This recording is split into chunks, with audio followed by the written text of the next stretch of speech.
Hindistanla Pakistan arasında atəşkəs razılaşması əldə olunsa da cəmi bir neçə saat sonra vəziyyət yenidən gərginləşdi.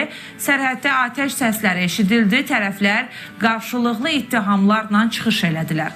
Gərginliyin fonunda isə Birləşmiş Ştatlar və Çin diplomatik sahəyə daxil olmağa çalışırlar. İki rəqib güc bu dəfə regionda sülh üçün eyni mövqedədirlər. Vaşinqtonla Pekinin təsir rıçaqları münaqişə tərəfləri ilə əlaqələri nəzərə alındıqda daha güclü görünür. Görəsən, Çin və Birləşmiş Ştatlar Cənubi Asiyadakı hədəflərinə çata biləcəyimi araşdırmışıq.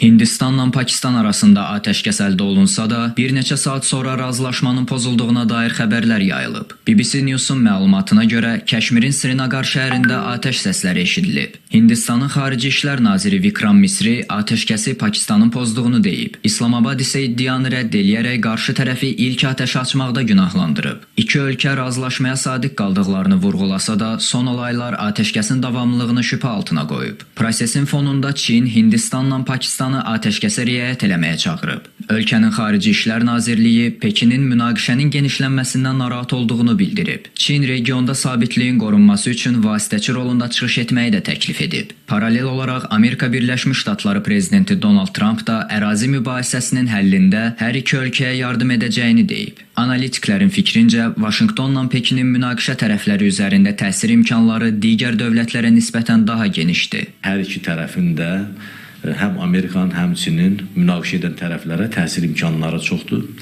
və məhz bu baxımdan onlar istəsələr, əlbəttə ki, bu münaqişə geniş miqyaslı savaşa çevrilmədən dayana bilər və tərəflər masaya otura bilərlər. Amerika və Çindən başqa digər, həm regional olsun, həm də digər deyək ki, dövlətlər olsun, onların bu savaşın qarşısını almaq, durdurmaq imkanları yoxdur. Yalnız iki dövlətin, Çin və Amerikanın imkanı var. Çinlə Birləşmiş Ştatların münaqişə tərəflərinə yanaşması və əlaqələri bəzi səbəblərə görə digər aktorlardan fərqlənir. Hindistanın qərb dövlətləri, xüsusilə Birləşmiş Ştatlarla müsbət təmasları mövcuddur. Bu tandem özünü hərbi sahədəki əməkdaşlıqda daha çox göstərir. Pakistanın isə Çinlə müttəfiqlik əlaqələri var. İslamabadla Dehli arasındakı əks mövqeyi riskli edən əsas faktor iki dövlətin də nüvə silahına malik olmasıdır. Proseslərin gedişində tərəflərin kütləvi qırğın silahına əl atacağı ehtimalı ciddi narahatlıqlar doğurur. Bu səbəbdən geosiyasi güclər Cənubi Asiyada müharibənin alovlanmasında maraqlı deyil.